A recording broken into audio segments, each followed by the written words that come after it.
American president Donald Trump ഇറാനെതിരെ പ്രഖ്യാപിച്ച economic D-Day എന്ന അതിതീവ്ര സാമ്പത്തിക ഉപരോധ തന്ത്രം ആഗോളതലത്തിൽ വലിയ തിരിച്ചടി നേരിടുകയാണ്.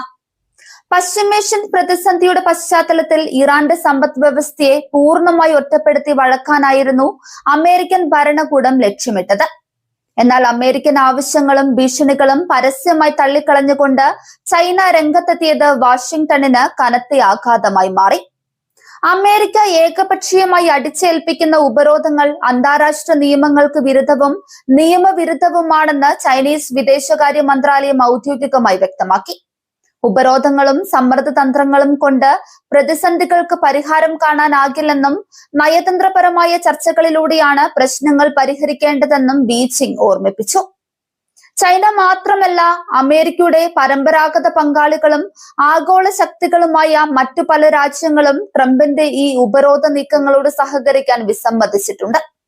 ദക്ഷിണ കൊറിയ, സ്പെയിൻ, ഇറ്റലി തുടങ്ങിയ പ്രധാന രാജ്യങ്ങൾ അമേരിക്ക നയിക്കുന്ന സാമ്പത്തിക ഉപരോധത്തോടും സൈനിക നീക്കങ്ങളോടും വിയോജിപ്പ് രേഖപ്പെടുത്തി മാറി നിൽക്കുകയാണ്. തങ്ങളുടെ രാജ്യങ്ങളുടെ ഊർജ്ജ ഭദ്രതയും സാമ്പത്തിക താൽപര്യങ്ങളും മുൻനിർത്തി അമേരിക്കൻ ആജ്ഞകൾ കണ്ണടച്ച് അംഗീകരിക്കേണ്ടതില്ലെന്ന ഉറച്ച തീരുമാനത്തിലാണ് ഈ രാജ്യങ്ങൾ എത്തിച്ചേർന്നത്. ഇത് വാഷിംഗ്ടണിന്റെ ആഗോള നിർദ്ദേശങ്ങൾ മുൻപത്തേതുപോലെ നടപ്പിലാകില്ല എന്നതിന്റെ തെളിവാണ്. പ്രമുഖ മുതിർന്ന മാധ്യമ പ്രവർത്തകനും അന്താരാഷ്ട്ര നിരീക്ഷകനുമായ റുഫാത്ത് ജാവേദ് വിലയിരുത്തുന്നത് പ്രകാരം അമേരിക്കൻ വിദേശ നയം ആഗോളതലത്തിൽ ട്രംപിനെ കൂടുതൽ ഒറ്റപ്പെടുത്തുന്ന കാഴ്ചയ്ക്കാണ് ലോകം സാക്ഷ്യം വഹിക്കുന്നത്. യൂറോപ്പിലെയും ഏഷ്യയിലെയും പ്രമുഖ ശക്തികൾ അമേരിക്കയുടെ ആവശ്യങ്ങൾക്ക് വഴങ്ങാൻ തയ്യാറാകാത്തത് ആഗോള രാഷ്ട്രീയത്തിലെ സന്തുലിതാവസ്ഥയിൽ വന്ന മാറ്റത്തെയാണ് സൂചിപ്പിക്കുന്നത്. ഏകധ്രുവ ലോകക്രമത്തിൽ അമേരിക്കയ്ക്കുള്ള ഏകപക്ഷീയമായ സ്വാധീനത്തിന് വലിയ വിള്ളൽ വീണിരിക്കുന്നു. ലോകത്തിലെ ഏറ്റവും വലിയ എണ്ണ ഇറക്കുമതിക്കാരായ ചൈന ഇറാനിൽ നിന്നുള്ള വ്യാപാര ബന്ധങ്ങൾ തുടരുമെന്ന് വ്യക്തമാക്കിയത് ട്രംപിന്റെ ഉപരോധ നീക്കങ്ങളുടെ മൂർച്ച കുറച്ചു. ഇറാന്റെ സാമ്പത്തിക നിലനിൽപ്പിന് ഇത് വലിയൊരു താങ്ങായി മാറുന്നുണ്ട്. അമേരിക്കൻ ഭീഷണികൾ അവഗണിച്ച് രാജ്യങ്ങൾ സ്വന്തം സാമ്പത്തിക താൽപര്യങ്ങൾക്ക് മുൻഗണന നൽകുന്നത് പശ്ചിമേഷ്യയിൽ ഇറാന്റെ ആത്മവിശ്വാസം വർദ്ധിപ്പിച്ചിട്ടുണ്ട്.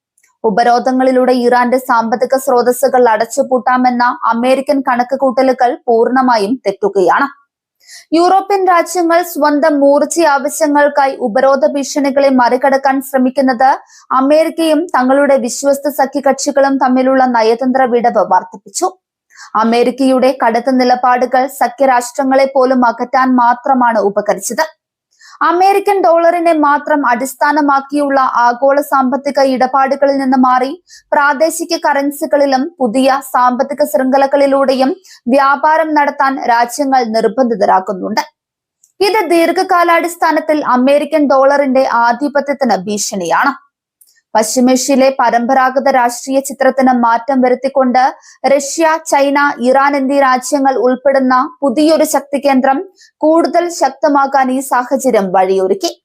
മേഖലയിലെ നയതന്ത്രപരമായ തീരുമാനങ്ങളിൽ ഇവരുടെ സ്വാധീനം വർദ്ധിച്ചു വരികയാണ്.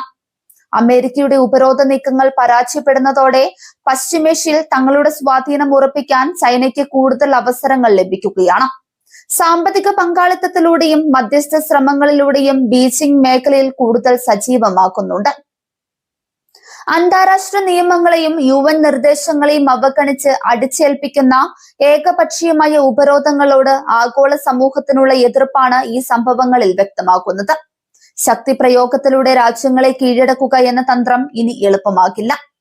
മിഡിൽ ഈസ്റ്റിൽ പതിറ്റാണ്ടുകളായി നിലനിന്നിരുന്ന അമേരിക്കൻ ആധിപത്യം തളരുന്നതിന്റെ കൃത്യമായ സൂചനയാണ് സഖ്യകക്ഷികളുടെ ഈ വഴിപിരിയൽ. വരും ദിവസങ്ങളിൽ ആഗോള ഭൗമരാഷ്ട്രീയത്തിലും സാമ്പത്തിക ഇടപാടുകളിലും വലിയ പുനഃക്രമീകരണങ്ങൾക്ക് ഇത് കാരണമാകും. ഇറാനെ സാമ്പത്തികമായി തളയ്ക്കാനുള്ള ട്രംപിന്റെ എക്കണോമിക് ഡി-ഡേ പ്രഖ്യാപനം സ്വന്തം നയതന്ത്ര വീഴ്ചയായി മാറുകയാണ്. ചൈന ഉൾപ്പെടെയുള്ള ആഗോള ശക്തികളുടെയും സഖ്യരാഷ്ട്രങ്ങളുടെയും ശക്തമായ പ്രതിരോധം അമേരിക്കൻ ഭരണകൂടത്തിന് വിദേശ നയത്തിൽ കടുത്ത തിരിച്ചടിയാണ് സമ്മാനിച്ചിരിക്കുന്നത്.